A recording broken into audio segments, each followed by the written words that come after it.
Hey, how's everybody doing? Joshua down here at the Port Orange Bridge with my buddy Chad down there somewhere. There he is, fishing somewhere. There's Chad. What's up, Chad? He's chilling. And got a new pole the other day and at Walmart. It's like 30 bucks. So Josh and I went back over there and we got some new line, because you know when you get new poles they give you that bullshit line. It's like nylon and stuff. So I kept that. And it's really windy. I don't know if you can see the current here. See, this is right on the bridge. Right on the bridge. The bridge is like 90 feet, 100 feet. And funny story about this bridge. He's in Vietnam. And he's a Marine. And he was driving his car over the, driving over the bridge, and some lady was getting ready to jump off the bridge. So she actually jumped off the bridge, and there's oysters and shit in here. You're not guaranteed to die. It's not this deep, but so my uncle jumps in right after her. Jumps right in after her, and the police come, and they take the lady to the, she's all right. She's cut up a little bit. She hurt herself a little bit, and they take her out to this place called Stewart Marshman Center, which is like where the insane people go. And they took my uncle out there too. They're like, "You're crazy, dude. You jumped off a 100-foot bridge." And at the time he was in his 50s, and a big dude. He's like 6'4" and 260 pounds, out of shape, drunk guy, Well, he's not out of shape. Well, he's built a pretty big guy. And I was like, "Dude, you probably jumped on that." I said, "Oh, when you jumped off the bridge 100 feet off the ground like that, did you make a big tidal wave? And that's what saved this lady? You pushed her up to the beach over there? You see where the beach is at." He's like, "Oh, you're real funny," because I had to go get him out of the insane asylum and say, "No, he's not crazy. He just drinks." And he saw somebody doing that. My mom's like, "Where the hell's my brother at?" And I was like, "Oh, well, he's over here at Stewart Marshman, Mom." And I was like in my 20s. I'm gonna be 50 this year, so this shit was funny. But I might have a fish on here. It's looking that way, but it's really windy. But I got a 30-pound test on this thing, dude. I can sit here and mess with it. Sometimes you pull the string a little bit. Well, anyway, my buddy Pat Toothner over there, he's exposed in the NFL, and so is Lobo. And that kid's pretty good at mixing, man. I've heard some of his beats he's throwing down. One of my buddies in Daytona I grew up with, his name's Jay Steele, and he does music, and they call him Mad Scientist. He's a hip-hop band. He's been around since the 90s, called All Too Real. And there's probably 30 or 40 guys involved in that stuff. It's like the Wu-Tang of Daytona. Anyway, I like the kid. He's doing good work over there. I say kid, I'm sorry. They're in their 20s, they're in 30s, they're young men. But they're doing good work. And Pat Toothner over there is doing good work exposing the NFL. And then I met this dude, Zach. He does gematria shit, and he's cool. He exposes all kinds of shit. He's funny. He sounds he's real intense. I heard some guys calling over there. He's cursing them out and stuff. I'm like, this guy sounds like me when I was younger. I was like, being a chef for 30 years. Plus, I didn't have much time to play bullshit with people. I was just asking them to do something. If they didn't do it, I did it myself. Yeah, you meet all kinds of salty people in the restaurant industry. I was collecting sports cards since like 1974, since I've been a little kid. And it just devastates me to see that there's so much corruption and scripted stuff. And I was so sure of what was going on at the beginning of the season. I thought the Braves, had a pretty good team, but I would have never picked them to beat the Dodgers. I think the Dodgers on paper and the Boston Red Sox are the two best teams in baseball. Toronto's loaded too. They got a lot of good players on Toronto. So the three best teams in baseball, in my opinion, is Toronto, Boston, and Dodgers. And I would have thought the Dodgers would have killed, just crushed the Braves because of the trades they made and all the offensive players they have. And, in my opinion, they have one of the best players in baseball, Mookie Betts. So, I don't know. But I did pick the Lakers to win and the Dallas Cowboys to win. And I also picked this to stand for Stanley Cup repeat, the Tampa Bay Lightning. Edmonton's going to be in the mix, but it's not yet Connor McDavid's turn to win a Stanley Cup. And if it was legit, like if all this shit was legit, these teams would be crushing these other teams. I mean, Kansas City playing the Redskins. Sometimes teams don't match up defensively, but their offense is the best offense in football, you know, and Dallas is up there with them. And then, you know, Steelers too, they have some of the best receivers in football. But Big Ben can't throw a ball far enough to break a glass window. So, you know, and it's rigged. It's scripted. I played football. I played semi-pro tennis, so I trained a lot until I had my hip replaced. I had broken my hip during a match.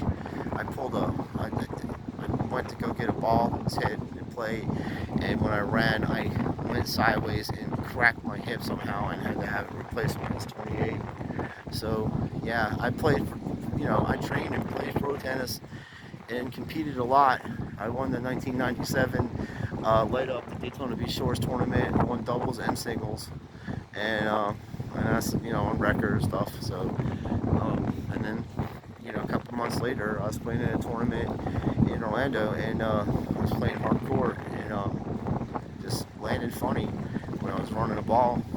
This guy hit a serve, I returned the serve, he came into the net, he hit it out wide, I ran out wide and hit a passing shot, and when I did, I planted my foot, my right foot, and when I did, because I'm used to playing on clay, I was kind of like trying to slide hit to hit the ball, and I have a semi-western grip. I don't hit with a lot of topspin. It's some, you know, very, very flat and stuff. So anyway, go check out my buddies out. You know, Pat Toothner. Check them out. They're good. They're doing good work over there. And go ahead and check out my man Lobo, and also that dude Zach from Jumanji. He's got Sports Jumanji, and I think it's called the Jumanji Effect. And he's a trip, man. He's funny. I like the guy. I would worry about, like I told him, he needs to go buy a lot of lead, because the shit he's exposing could cause him a lot of troubles in the future. And I think he's a nice guy, and I think he's doing the best he can. But there is supernatural shit behind this also, and he doesn't believe in that. And I know men do a lot.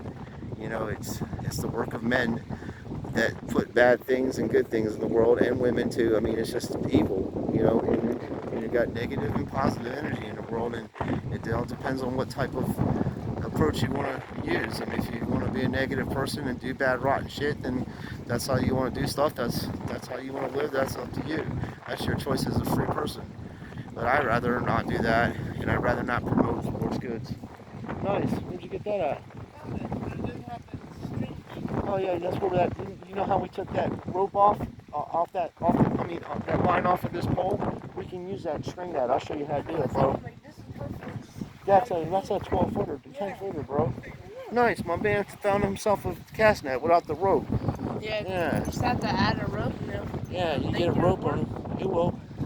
You gotta tie the ropes off the insides there. That's what's up. We'll figure it out, bro. Either way, you got a nice little thing. And I think I got a fish, maybe. Okay. I'm just sitting here talking to my buddies, because I don't have. I'm sitting here rolling it.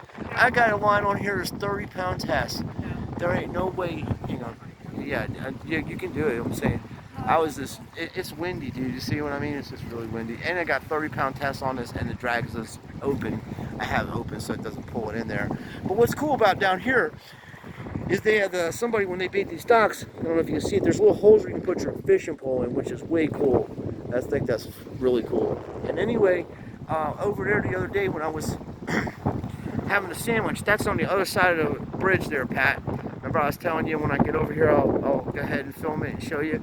Well, we're over there having a sandwich. That's right over the bridge, and this is all water here, obviously.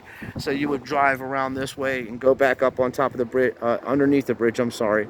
Actually, no. You had to go on top of the bridge and come over to the other side, unless you have a car that can go through water and it's amphibious. But yeah, dude, this is not a bad place. You guys ever come down here to Florida, you hit me up and I'll take you around places and we'll go fishing and do stuff. I show with my family and stuff. Most of the people I've met on YouTube have been really cool.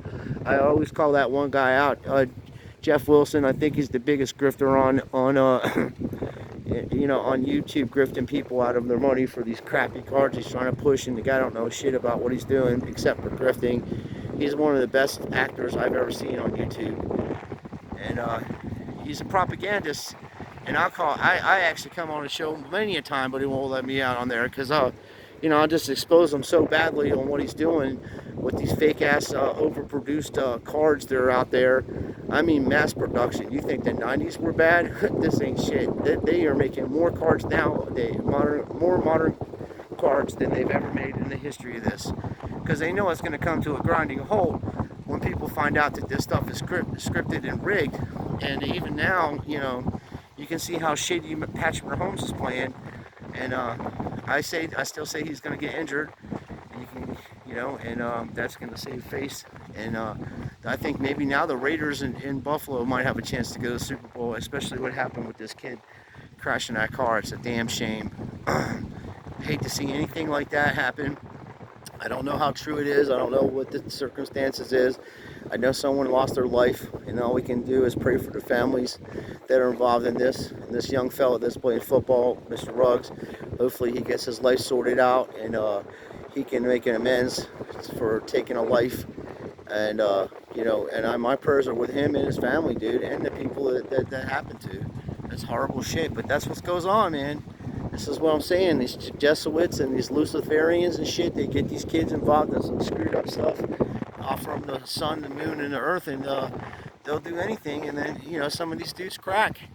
They go out and have a drink or whatever, go to these strip joints, whatever they're doing. I don't even know what the circumstances is, so I ain't gonna speculate. But Vegas is wide open, so anything goes there. And they're trying to bring that shit here to Florida.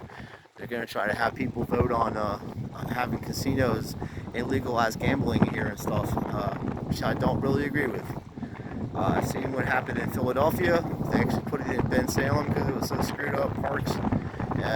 Every state that I've ever lived in that had any kind of casino, you end up having a state tax.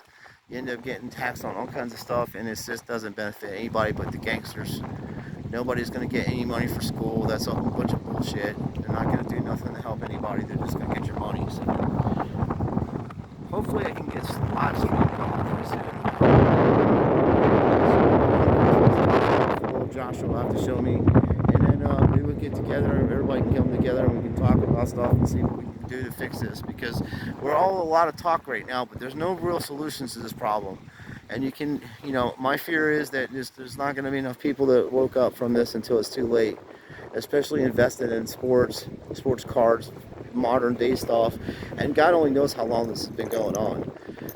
So if you want to invest and you really want to invest in sports cards, my suggestion is to go after vintage stuff, and that's in the 40s, 50s, you know, classic players like Yogi Berra, Ty Cobb, Jackie Robinson, Dan Karen, all the classics. That's what I collect. I got T206s and stuff like that. I also got, you know, of course, Tom Brady. I don't care what you do. His dad's got $3.1 billion. Tom probably could go outside and shoot somebody in broad daylight and not spend a second in jail over it. Because when you got that kind of money, you get a starting job in the NFL as a quarterback, and you also get to have 7 Super Bowls, which he's going to win 8 next year. And then it's going to be a wrap, and then you're going to be able to see who's else. I think Lamar Jackson's going to be getting the Super Bowl pretty soon too. That's just my opinion. So, and then I would be careful investing in Patrick Mahomes and modern players like that, because you know, there's a lot of guys that's only won 1 Super Bowl. And Ben Roethlisberger's 2-1 in Super Bowls, you know. So, and he's a Hall of Famer, without a doubt, even though it's rigged and scripted. So, I appreciate you guys watching, and you guys take care. And hopefully you enjoyed the video and want to come down here and do some fishing with Josh and Ashley and Chad and I. I got my boy Chad out here fishing instead of hitting that bottle or drinking them wines and beers, because I don't drink. But you know, that's what they do up north, though. People hang out and they drink beer and stuff, and it's just a better lifestyle down here for everybody. And he's one of my best friends. I've known him since I've been a little kid, dude. We've known each other from since we've been 12 years old, and we played football together, and you know, we've had a lot of history. So I always try to look out for my friends, and when I make lasagna tomorrow, I'll show you how I make it, and me and Josh will show you how we make it, and you get a lasagna recipe too. So, and then of course, you know, I'll be trying to expose these grifters the best that I can do. Until next time, you guys take care of yourselves, take care of each other, and God bless everybody.